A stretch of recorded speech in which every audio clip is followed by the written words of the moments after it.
Hello friends, आप सभी लोग कैसे हैं। आप सब लोग अच्छे होंगे।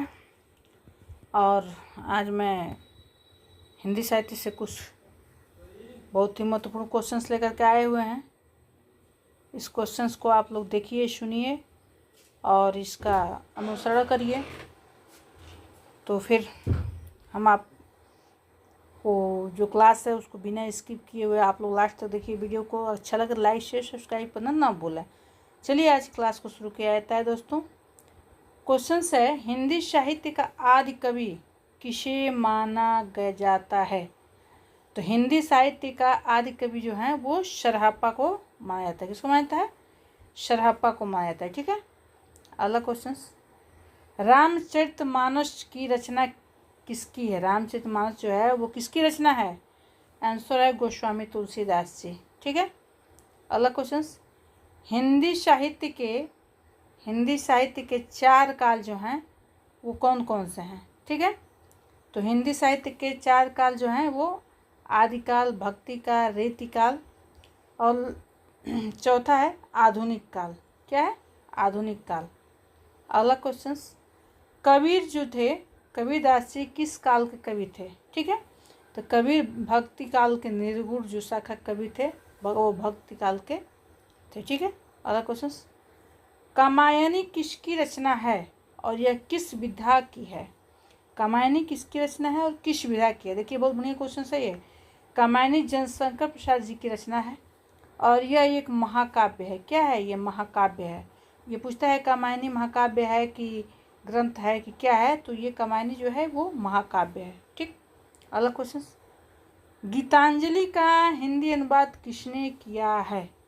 गीतांजलि का हिंदी अनुवाद किसने किया है? राइट आंसर हो जाएगा रविंद्रनाथ ठाकुर ने।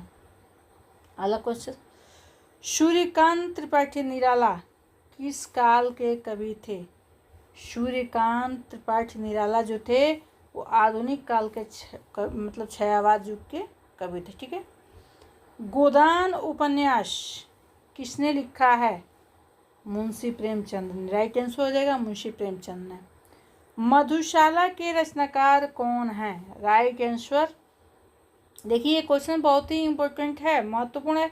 ये यूपी टेट, सी टेट, चाहे यूपी पुलिस, बिहार पुलिस, सारे एग्जाम्स में ये महत्वपूर्ण क्वेश्चन है। तो इसको देखना नहीं भूलिएगा आप लोग। मधुशाला के रचनाकार जो हैं वो हरिवंश राय बच्चन है। ठीक है। अगला क्वेश्चन, महादेवी वर्मा को किस उपनाम से जाना जाता है। राइट आंसर आधुनिक मीरा। क्या है? आधुनिक मीरा। अगला क्वेश्चन, हिंदी साहित्य का आदि कवि किसे कहा जाता है। हिंदी साहित्य का आदि कवि किसे कहा जाता है?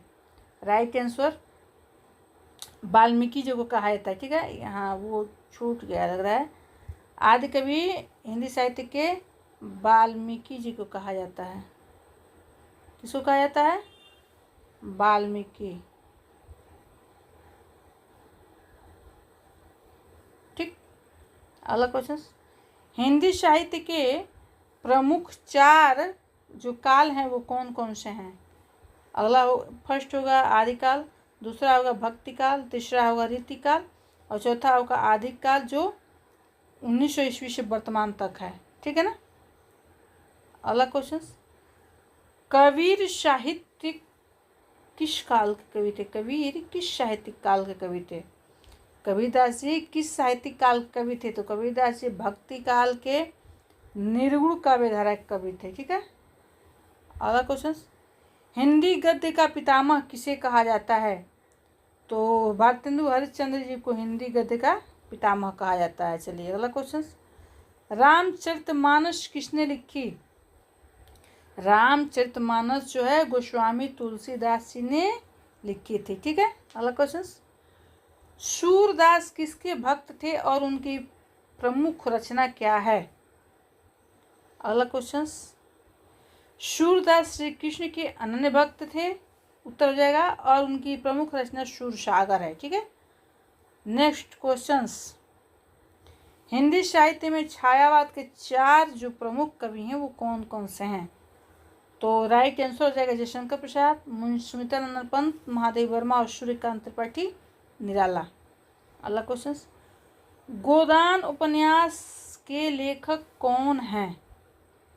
गोदान उपन्यास कई बार एग्जाम्स में आता है, तो राय के आंसर मुंशी प्रेमचंद जी हो जाएगा। गोदान के लेखक जो हैं वो मुंशी प्रेमचंद जी हैं। ठीक है, अगला क्वेश्चन, भारतेंदु हरिश्चंद्र का प्रमुख नारा क्या था? तो भारतेंदु हरिश्चंद्र जी ने निज भाषा उन्नति है सब उन्नति को मूल, ये इनका भाषा था। हिंदी साहित्य का प्रथम महाकाव्य कौन सा है? देखिए बहुत बढ़िया क्वेश्चन सही है। तो हिंदी साहित्य का प्रथम महाकाव्य जो है पृथ्वीराज रासो चंद्रबरदाई के द्वारा रचित है। ठीक है, और आपको अगर चैनल अच्छा लगे तो इसको लाइक शेयर सब्सक्राइब करिए, और आपको वीडियो को जो बेल आइकन है उसको लास्ट तक देखना है, और रुद्रांश ऑनलाइन क्लासेस को क्या करना है, सर्च करके डेली वीडियो को देखना है। धन्यवाद दोस्तों, थैंक यू, नमस्कार।